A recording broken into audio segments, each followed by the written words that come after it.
महाराष्ट्रामधली देखील आज नद्यांची परिस्थिती हेच। आमच्या कोकणामधली सावित्री नदी घ्या, सगळं केमिकलने भरली आहे। मी आता आणलंय इथे तुमच्यासाठी,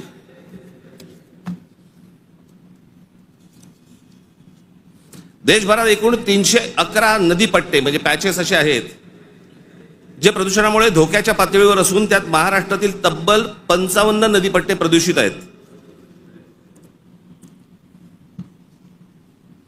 याच्यामधल्या सर्वात प्रदूषित असलेल्या नद्या, सर्वात प्रदूषित म्हणजे उल्हास नदी, मिठी नदी, मुळामुठा, सावित्री, भीमा, पवना, कान्हा, तापी, गिरणा, कुंडलिका, दारणा, इंद्रायणी, नीरा, वैनगंगा, चंद्रभागा, मुचकुंडा, घोड, तितूर, रंगवली, वर्धा, कृष्णा, पाताळगंगा, सूर्या, वाघूर, ढोरणा या नद्या पात्रांमध्ये पाणी हे अत्यंत वाईट आहे। हे माझा रिपोर्ट नाही आहे, तर भातसा, पेडी, मोर, बुराई, वेल, पांझरा, सीना, काळू, वेण्णा, कोयना, पांझरा, पैनगंगा, पूर्णा, उरमोडी, कान या नद्यांच्या पात्रामध्ये पाणी वाईट आहे त्या नद्यांच्या तुलनेत। मुंबईमध्ये 5 नद्या होत्या, 5 नद्या, कदाचित अनेकांना माहिती पण नसतील,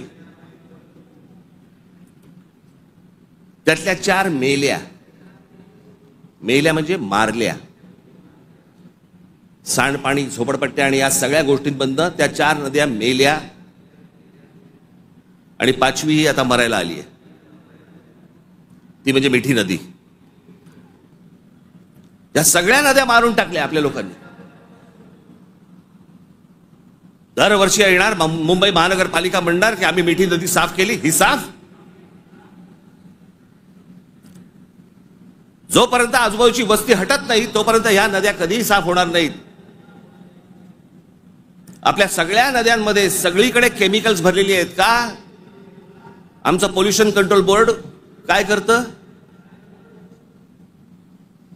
उद्योगधंद्यांना प्रोत्साहन, कारण उद्योगपती ह्यांना प्रोत्साहन देतात।